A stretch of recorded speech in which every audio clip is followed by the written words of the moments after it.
Today we start on our final section in our 3X track. In the first two sections, we've talked about emotions and relationships. And finally, we're going to start talking about character. Here's the thing. Healthy emotions and relational skills lead to a good life. We've already seen that. But the foundation of it all is something called character. And Tracy, one way to define this is character is a commitment to be good. Yeah, people might think about character being about how you behave or what you do, but really what we want to focus on is really the character piece is about who you are, what comes out of you. So it's not just about doing good, it starts with being good. And in this video, we're going to talk about just three aspects of goodness: honor, integrity, and humility. Now, obviously, good character extends beyond these three things, but we had to start somewhere and we only have about 5 minutes. So Tracy, let's start with honor.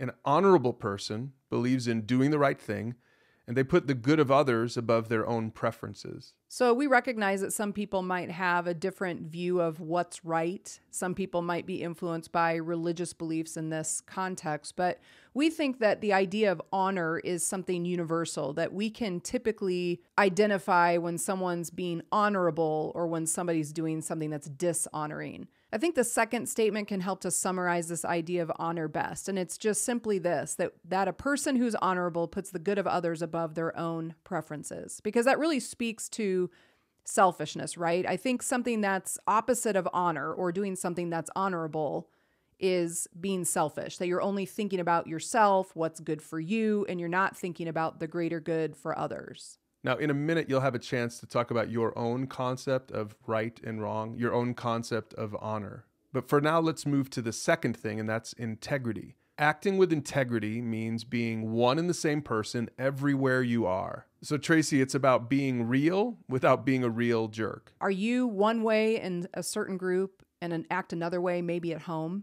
Do you put on a certain face around certain people, but then act totally differently around friends?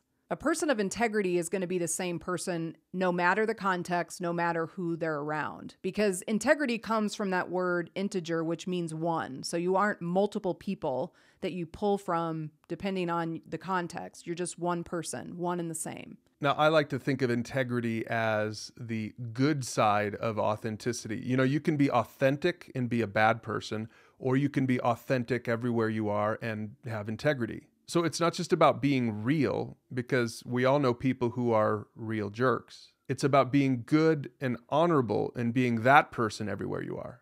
So when you get to the questions part of this, really take an honest look at yourself and ask yourself if you present a different version of yourself in different contexts, or are you a person of integrity? All right, here's the third mark of good character, and it's humility. A humble person doesn't suffer from self-importance. They acknowledge their imperfections and they look to serve others. Humility goes a long way in being honorable too. I hope you guys can see that connection, that a humble person isn't going to assume that their way is always the right way, or they're the smartest person in every room that they walk in, that they recognize that they have their imperfections, that they make mistakes, and that they can look at other people and say, how can I serve you? Or how can I elevate your voice in this situation? Now, again, this is all a good start when it comes to talking about character. A person of character exhibits honor, integrity, and humility, and so many other things in their life. And character brings out the good in everyone.